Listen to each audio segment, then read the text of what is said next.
Okay, so today I'm going to be doing a video doing a Haldex service or the VAQ front differential service on my 2018 Golf GTI. This is a base model GTI, and in Canada in 2018 these came with a performance pack standard.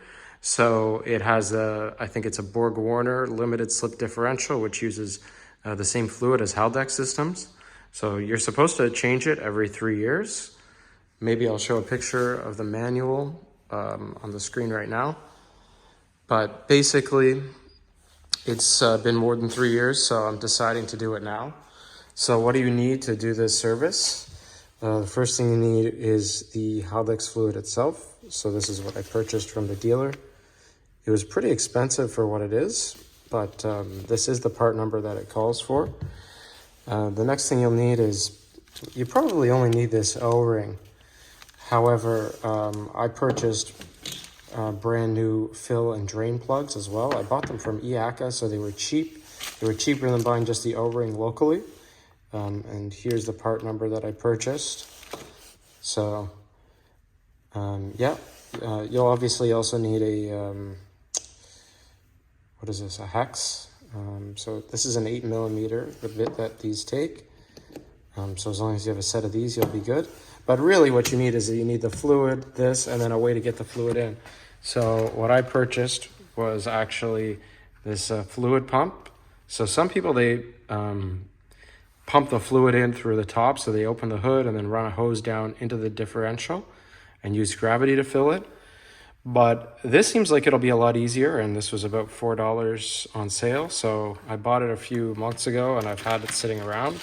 So I suppose the idea is that it goes in, and like a bottle of shampoo or soap or anything, you can just pump the fluid in with this pump. So you can do it from the bottom, you have more control and whatnot. So I bought this, it's a Performance Tool brand, but it was literally on clearance at Princess Auto, so that's why I purchased it. So to be able to do this service, now that I've looked at what you actually need, there's basically two main things you need to do this service. The car is supposed to be level. So what I did is I actually checked it with a level, because I have two different sizes of jack stands, but luckily I was able to get within 1/4 of an inch, which I figure must be fine. And I didn't spend much time doing this. I think you're just supposed to be pretty close to level. So that's the first thing. So making sure that you either have like ramps and a jack stand, or a set of jack stands that can get pretty close. That's pretty important.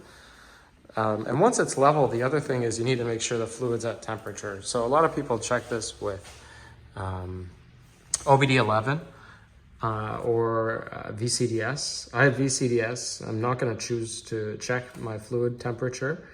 They say it needs to be between 40 and 20 degrees Celsius. So I guess really over 20 degrees, but what I did is I cranked the heat in the garage a bit overnight, so it's been sitting at about 24 degrees. So I'm sure the fluid's warm enough. The reason why you do that apparently is thermal expansion. So we'll see if that makes a difference. But so now I'm just gonna pop out the fluid. I'll loosen the fill plug, then the drain plug, and then pump some new fluid in, and we'll be good to go. Some people also change or clean the Haldex filter, but you need to buy some different O-rings for that. I didn't do that this time. Apparently, it's more of an issue with the Golf Rs, but that's just worth noting. So I'm going to get into it. So as you can see, this is the fill plug. So it's right near the downpipe. Obviously, having an aftermarket downpipe helps a lot with the clearance. So again, that is the fill plug. And then if you slide under here, you can see that here is the drain plug. So right at, I guess, the front of the subframe, there is the drain plug. It will kind of hit the subframe, so I have a piece of aluminum foil I'm going to put. So yeah, I'm going to loosen up the fill plug first, and then the drain plug, and drain this shit out. So got that out. I'm glad I have this short ratchet because it fits really well in here.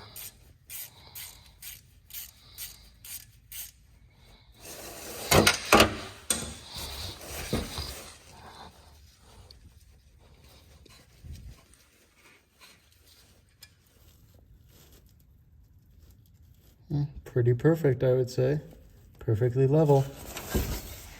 So you can see there's no reason to really be replacing the actual bolt itself, but I bought it. And of course the fluid looks beautiful, so this is feeling even more pointless, but I literally am 1.5 years over on the service.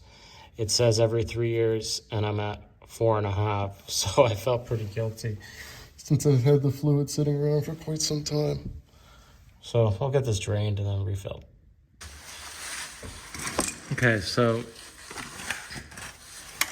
got this cracked.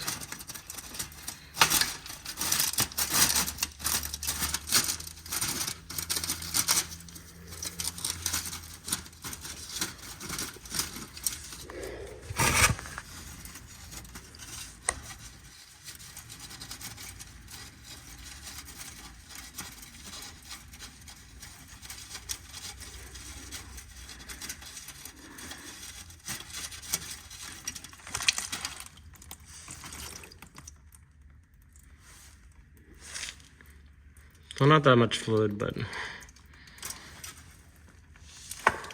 definitely glad to have this tin foil to root it.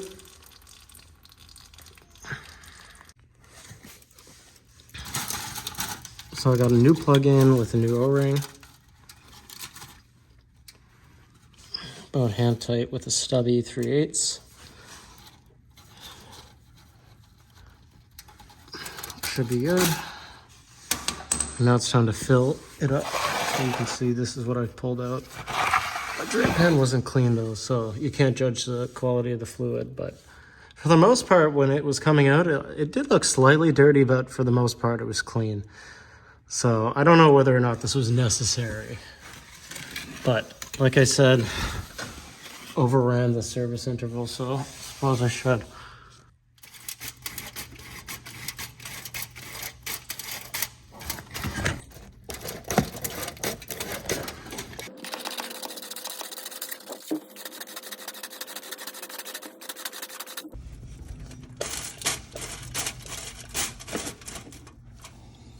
So you can see, got some dribbling out now. So what we'll do, take the hose out, put the new cap in with a new plug. So doing this service, used about 450 milliliters. Now I did drip a bit into the pan, so on mine it says about 400 mils. That's about what I used. It's pretty good. So to wrap this video up, you can see new plug,